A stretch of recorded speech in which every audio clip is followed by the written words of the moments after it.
sekolah online naik. Assalamualaikum warahmatullahi wabarakatuh. Kali ini kita akan menjelaskan tentang presentasi contamination control. Latar belakang contamination control. Program contamination control ada karena latar belakangi oleh berbagai aspek, diantaranya satu, customer. Adanya contamination control diawali dari keinginan Caterpillar untuk memenuhi kebutuhan customer.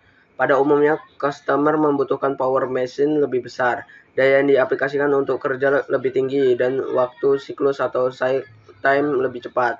2. Kecenderungan industri. Karena tuntunan customer, Caterpillar sebagai produsen mulai menggunakan sistem mesin yang lebih canggih, termasuk elektrohidrolik, sistem bertekanan tinggi, dan clearance yang lebih rapat. 3. Fluida lebih sensitif terhadap contamination. Pengguna sistem yang canggih seperti elektrohidrolik, clearance yang rapat, dan pressure yang tinggi menyebabkan fluid dan komponen lainnya lebih sensitif terhadap contamination. Jenis-jenis contamination. Contamination control sangat penting diterapkan dalam melakukan pekerjaan karena sering sekali kita mengabaikan musuh utama ini akibat tidak terlihat ataupun tidak disadari. Jenis-jenis contamination yang sering sekali mencemari sistem-sistem alat berat terdiri dari 1. Partikel yang terdiri dari A. Kotoran, B. Partikel bekas proses pengelasan, C. Cat, D. Serpihan atau lembaran plastik, C. Partikel akibat kausan logam, F. Debu rokok, G. Gemuk, H. Material yang timbul dari oksidasi oli, 2. Kimlau, A. Panas, B. Air, C. Udara. Gambar di atas merupakan jenis-jenis contamination berdasarkan ukurannya. Jenis contamination yang masih bisa terlihat oleh mata yaitu sekitar 40 mikron, misalnya well, spelter atau sisa pengelasan. Clearance dari komponen alat-alat berat Caterpillar berkisar antara 2-30 mikron. Clearance ini begitu kecil apabila dibandingkan dengan ukuran rambut manusia yang berukuran 80 mikron. Dan clearance sebesar ini cenderung untuk tidak terlihat karena kemampuan mata manusia tidak melihat hanya sebatasnya. Gambar di atas menunjukkan ukuran dari suatu mikron. 1 mikron sangatlah kecil jika dibandingkan dengan diameter rambut manusia. Juga menunjukkan betapa kecilnya suatu mikron terhadap 1/1000 inci. Partikel yang kecil ini bisa sangat merusak sistem jika berada di antara dan dua komponen yang bergesekan. Pump manufacturer. Suatu perusahaan pembuat pompa melakukan penelitian untuk mengetahui dampak dari contamination pada usia pompa. Grafik pada gambar 5 menunjukkan beberapa informasi yang menarik mengenai contamination. Iso-kode yang lebih besar akan memperpendek usia pompa jika oli dijaga pada 18/15 atau di bawahnya. Usia komponen akan meningkat drastis. Sumber contamination. Kontaminasi dapat bersumber dari beberapa proses yang terdiri dari A. Layout tempat perbaikan.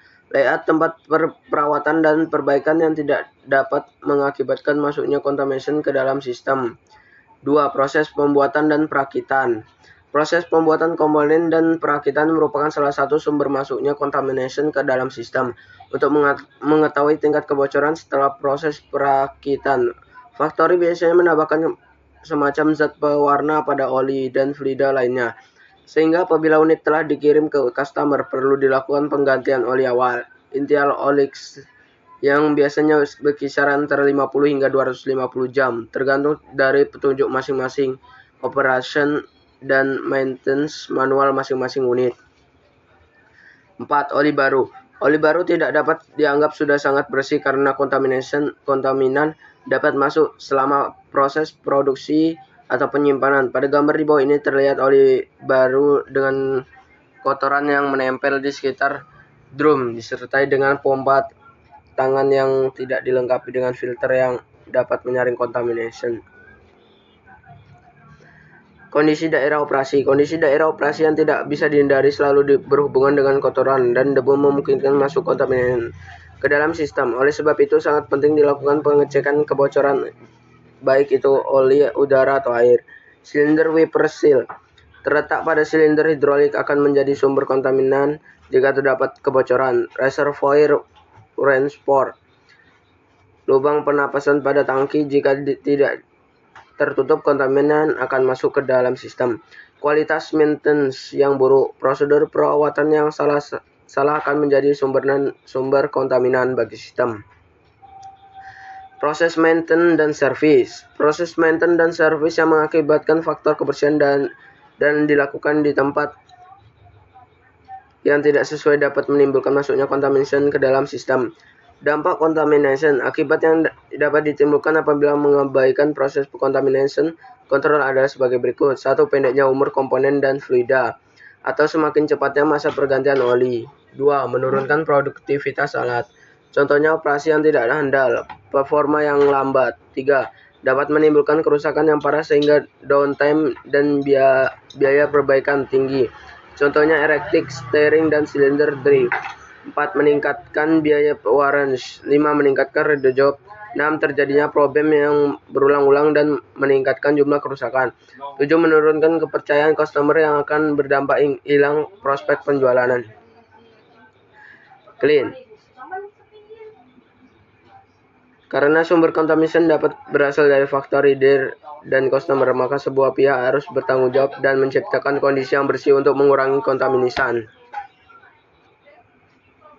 Pengukuran tingkat contamination yang dilakukan mengacu pada standar internasional ISO 4406 dengan 28 tingkat pengodean. Setengah sendok teh debu yang mencemari 55 galon oli sudah mencapai batas maksimal kontaminan yang diperbolehkan untuk alat-alat berat Caterpillar. Dari ilustrasi di atas terlihat jelas betapa pentingnya kesadaran kita untuk menjaga supaya kontaminan jangan sampai mencemari sistem. Kondisi pengelolaan tempat kerja seperti pada gambar 16 tidak direkomendasikan karena komponen berserakan, serta tempat penyimpanan sementara dan meja kerja tidak sesuai standar. Gambar 18 di atas merupakan kondisi yang direkomendasikan di mana penempatan komponen dan pengelolaan ruang kerja terlihat teratur. Kit Nyloop digunakan untuk menyaring oli yang baru atau yang lebih disimpan sementara masuk ke dalam tangki harus disaring terlebih dahulu dengan alat ini. Lubang pemasukan oli pada drum telah ditutupi, tidak tertutup kemungkinan masih diperlukan 1U5166 drum cover seperti gambar di atas. 4. Penanganan dan penyimpanan komponen. Penanganan dan penyimpanan komponen harus dilakukan sebaik mungkin untuk menjaga komponen dari contamination dan karat. Penanganan yang dilakukan meliputi jangan mengambil oli sampel dari saluran oli drain, tangki penampung oli drain, filter bekas. Sampel dapat terkontaminasi ketika adanya kotoran dari saluran drain, kotoran dari pipa sampel, kotoran dalam gam sampel, kotoran masuk ke dalam botol. Operasikan alat selama 15 menit, lalu matikan dan potong selang sepanjang minimal setengah kedalaman oli pada dipstick. Masukkan selang pada pipa dipstick dan pasang botol sampel. Tarik handle vakum pump untuk menghasilkan kevakuman tahan handle dan jangan diputar karena oli dapat masuk ke dalam ruangan pompa dan memungkinkan kontaminan masuk jika oli terbuka. Sekian dari saya. Wassalamualaikum warahmatullahi wabarakatuh.